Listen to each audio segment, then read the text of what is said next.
Bonjour, pour commencer, pour lire correctement cette table, il faut comprendre que la puissance, elle va dépendre essentiellement de trois choses. Le risque alpha, donc ici on voit que la table qu'on vous donne, c'est systématiquement pour un risque alpha à 5%. La taille des faits, ou encore la proportion de réduction de l'erreur, PRE, qui est représenté ici sur la première ligne. Et enfin, le nombre de sujets, c'est-à-dire le n, qui est représenté sur la première colonne.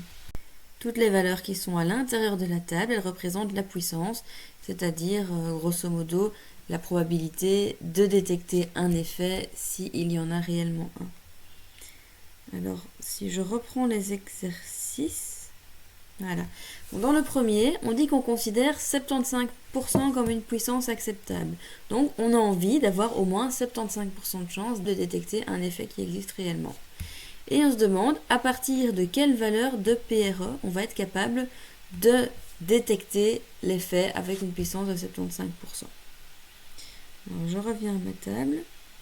Ça veut dire que je dois chercher une valeur égale à 75 ou plus % dans la table. Et ici, je vois que par exemple, pour une PRE de 0.01, même avec un nombre énorme de sujets, je n'atteins qu'une puissance de 61%. Donc je n'ai pas encore atteint mes 75%. Et j'en déduis que, avec 500 sujets, cette PRE de 0.01, je ne suis pas capable de la détecter avec une puissance de 75%. Si j'avance, ici, je trouve 0.98. Donc là, j'atteins enfin une valeur supérieure ou égale à 75%. Et je vois que ça se rapporte à une PRE de 0.03. Donc, pour répondre à la question à partir de quelle PRE je vais pouvoir détecter l'effet avec une puissance de 75%, eh bien, si je considère une taille de 500 sujets, eh bien, cette PRE, ce sera 0.03. J'ai en fait 98% de chance, donc plus que 75% de chance, de détecter une PRE de 0.03 avec 500 sujets. Pour vous montrer comment lire la table, si je continue à avancer ici, je vois que cette PRE de 0.05, si je descends, je vois que presque en bas, ici, je trouve une puissance de 0.80. Cette puissance de 0.80 est associée à n égale 150.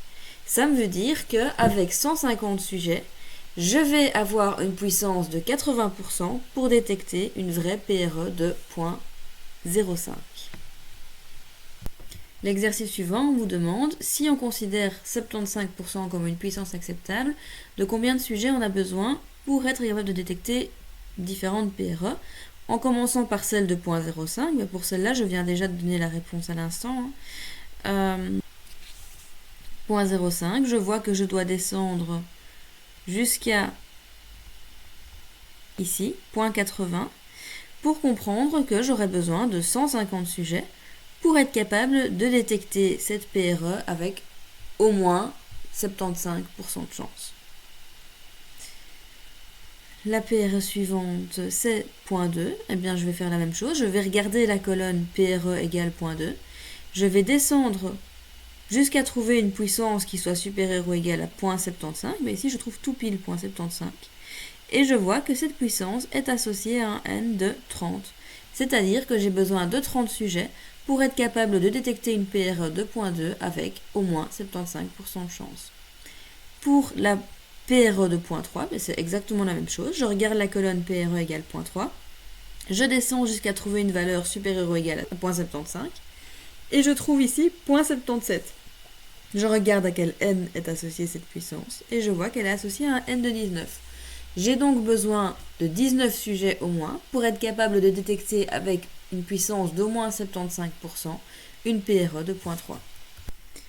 Alors, l'exercice suivant, on vous demande combien faudrait-il de sujets au minimum pour détecter une PRE de 0.20 si on considère une puissance de 85% comme acceptable.